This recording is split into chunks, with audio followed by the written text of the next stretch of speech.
So we all know that Bogota electrified nearly 1,500 electric buses. So, but what is that one truth while operating these electric buses that no one talks about? What is that? Well, let me start saying that when I was in office, bringing those buses was really crazy thing, because in that moment there were no other cities Yes. with electric buses. So we play all our chances in one bet. Wow. And it was how we will bring that amount of buses and make sure that we don't stop the city. It doesn't get stuck, because we are talking about 1,485 electric buses, which is probably 10-15% of the whole fleet in the city. So that's a lot. And so it was critical. So something that in that moment nobody talked about was exactly that effort was super risky. People who were making the decision, myself putting my signature in those contracts, were like, we need to make sure that everything goes right. And there are a lot of uncertainties when you are trying new technologies on how they will behave in the altitude of Bogota, for example, because it's a very high city in the mountains. It's 2,600 meters above sea level.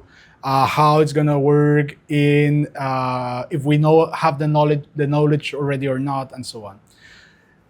So yeah, in that moment, those things were not really into the conversation, but we knew, and we were of course taking care of everything, and that's why actually it worked well, thankfully. So it happened. But I think for the next steps, I think the conversations in cities need to get more into the batteries and how the life of those batteries is gonna be.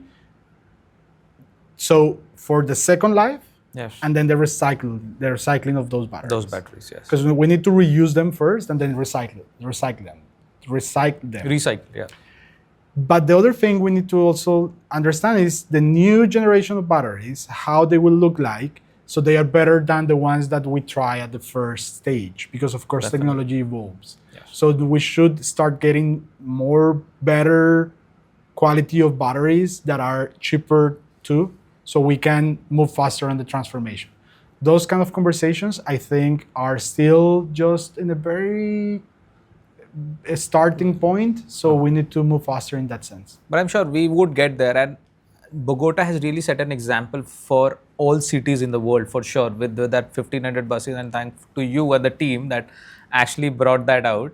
And a lot of cities have been looking to Bogota when they are putting up their own electric bus fleet. So thanks to that for that amazing work that the city has done. Thank you so much. It was, of course, an effort that was done by a huge team. Yes, in Colombia, and amazing people that works on this. Yes, and a lot of time I've seen that you have talked about BRTs. Like we say in Delhi BRT failed, but did Delhi fail BRT? How would you respond to that?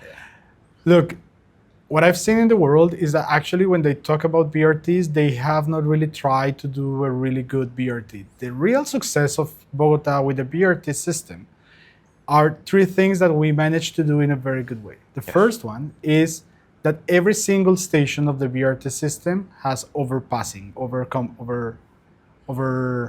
Bridge sort, basically. Yeah. Right? In every single station in the BRT system in Bogota, we have overtaking. Okay.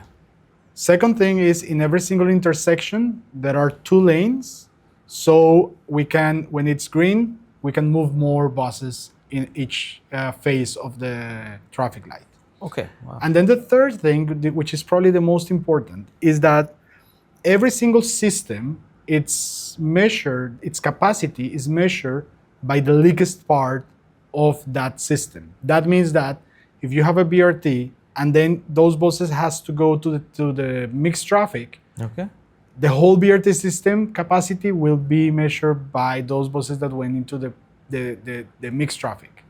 To make this more simple, in Bogota, every single corridor of the BRT system is connected, and it doesn't go anytime on the mixed traffic. That means that the capacity increases a lot. So it's a network. It's completely connected. Those 3 things, overtaking in the stations, 2 lanes in the intersections, and a network completely connected in the whole system, make the BRT successful. So when city says it didn't work here or is not for this place because of the community or culture or whatever, I actually think they didn't try quite well and they should give it another chance. As I said, I'm not just saying here, let's just do BRT and no metro or any other thing. I'm saying here, combination of transfer modes, it's important. BRT systems are cheap, Yeah. easy to build, and actually quite reliable. There are things, of course, that there are more benefits in metro in some things. There are more benefits in BRT in some things. There are benefits of a cable car, but you need to decide where to put them and try. So my recommendation for Delhi or any Indian city is try. I think definitely it's worth to try to do it the right way, and I'm sure it will bring benefits for people. So BRT once again, that should be our motto now. Yes. Just one more time. Yeah. And similar to that, so a lot of time, as you also discussed in the beginning, when we talk about North India or city like Delhi, being of the extreme weathers, right, the cycle lanes becomes a big problem. And consider me as a user, right? Even if you want to do cycle, if all the infrastructure is also there, it's very, very hot. It's not like even 35, it's 45, 48 in Delhi. And similarly, during the winters, it could go around like 5 or 6 degrees also. Do you think cities like Delhi still need to have that infrastructure ready? And would that be difficult for, even if it's built, would that be difficult for people in the city to use that? Look, yes, I think it's going to be difficult for people to use the infrastructure, yes, at some point. But then we need developers and researchers that can help on solving what we can do in these extreme weather. Actually, I had a conversation recently with someone to do a research like that. But think of the Netherlands. It's a good example. During winter, they don't really face something easy. You can see the pictures of raining, windy days, snow days, and then they still using their bikes. So I'm not saying it's easy, but there are ways to do it. And of course, with some research and some tools, we can build the right infrastructure that is needed. One good example is nature-based solutions. We can try to have like trees with shades that help a little bit. And there might be more other ways to do things on how we put the bike lanes, which direction, where, how we connect them, if we can put some points of hydration. I don't know. Like there are many, many ways of thinking it. And of course, it's understanding that there are situations that are not easy. But then also think across the year, well, if there is a season where some people or majority of people decide not using the bike lane because it's too hot, then there are other seasons that they could, and that's great.